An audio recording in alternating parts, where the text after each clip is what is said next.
हाँ जी, रेडियो हाँ जी 1674 एम ਤੁਸੀਂ ਦੇਖ ਰਹੇ ਹੋ ਦੋਸਤੋ ਸਹੀ और अपना आरजे पुनीत मेरे ਵੱਲੋਂ ਪਿਆਰ ਭਰੀ ਸਤਿ ਸ਼੍ਰੀ ਅਕਾਲ ਤੇ ਨਮਸਕਾਰ and we have with us the best director Shoojit Sircar sir and उन्होंने अभी जीता है सरदार उधम के लिए best director award. So sir congratulation first of all and welcome to Melbourne, welcome to radio हाँ जी। थैंक यू, आपका बहुत बहुत धन्यवाद।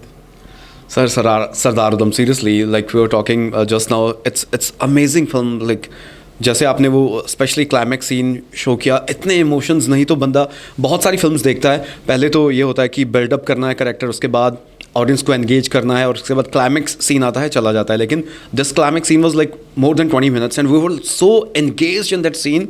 सो how did you make sure कि ये ऑडियंस से as a film director, because I know कि हिस्ट्री तो है इस स्क्रिप्ट की, इस सब्जेक्ट की, लेकिन how did you make sure कि ये ऑडियंस के साथ कनेक्ट करा रहे ये सीन स्पेशली?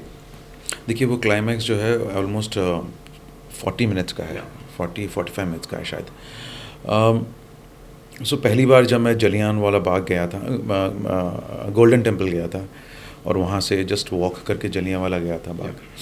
सो जैसे ही मैं एंटर किया ना जलियांवाला बाग, सो उस वक्त और थोड़ा तो हिस्ट्री मालूम था जलियांवाला बाग के बारे में, और जिस तरह से मैं अंदर गया, वो वॉल जब टच किया और अंदर थोड़ी देर सुकून के साथ बैठा मैं, तो वो जो रात होगा, उस दिन जो हुआ होगा, वो मैं वहाँ विजुलाइज़ करने लगा।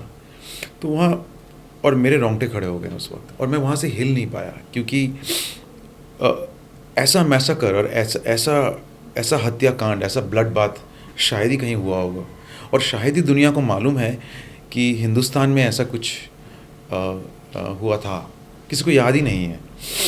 तो सो जिस तरह से मेरा मतलब जब मैं पहली बार गया और मेरे को जो इम्प्रेशन पड़ा, उसके बाद मैं जितने सर्वाइवर थे वहाँ पे, उनके परिवार से मिला मैं कुछ लोगों के।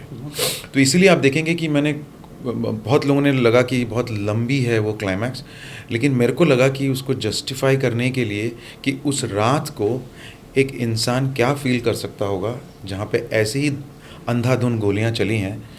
तो ये बहुत इम्पॉर्टेंट था कि मैं इसको उतना ही लंबा रखूं और वही महसूस कराऊं ऑडियंस को भी। सो how did you make sure, because बहुत सारी रिसर्च इस फिल्म के पीछे लगी होगी, हिस्ट्री, न्यूज़पेपर्स, आर्टिकल्स, सो कितने सालों की रिसर्च थी? Obviously must have took like lot of years I think for to research these things. So कैसे आपने ये कवर अप किया सारा, एक फिल्म में कैसे समाया? बिकॉज ये ऐसा टॉपिक या ऐसा सब्जेक्ट था जो एक वेब सीरीज़ में अगर आप बनाते तो तब भी ये लगता कि अभी और वी वांट टू नो मोर। देखिए, जैसे सरदार उधम ने जब माइकल ओडॉयर को असैसिनेट किया, उन्होंने 21 साल वेट किया। हाँ। तो हमने भी ये आइडिया, मेरे को 21 साल पहले ही आया था और मैं भी 21 साल वेट किया इस फिल्म को बनाने के लिए। सो इतनी साल लग गए इस फिल्म को रिसर्च और इसमें इसको एक सही तरह से इसकी जो सच्चाई है वो जानने के लिए। So you come from Kolkata, so पहले जो सबसे ज़्यादा आपकी पहली हिट फिल्म हुई विक्की डोनर, उसमें पंजाबी कैरेक्टर था obviously Sardar Udham as he was a Punjabi. So आपने कुछ पंजाबी के वर्ड आपने कभी सीखे या आपको आती थी थोड़ी बहुत ही, या कोई वर्ड आप हमारे व्यूअर्स के लिए कहना चाहो? नहीं, पंजाबी क्या है कि मैं दिल्ली में बड़ा हुआ हूँ और मेरे बहुत ही पंजाब के बहुत सारे दोस्त हैं। ओके। तो और मेरे जैसे विक्की डोनर में आपने देखा हो कि मैंने बहुत सारे मेरे दोस्त जो बंगाली फ्रेंड्स हैं, वो ऐसे ही पंजाबी घर में उनकी शादी हुई है। तो आप समझ सकते हैं कितना कितना कलेश होता होगा। वो मैं बताना नहीं चाहता, जितना फिल्म में दिखाया है उससे ज़्यादा ही होता होगा। नहीं, मुझे पंजाब से पता नहीं कुछ एक प्यार है।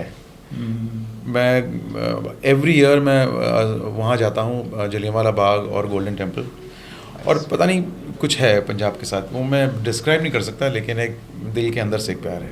क्या बात है। Thank you Shivji Sircar sir, and thank you for giving us such wonderful films. Thank you.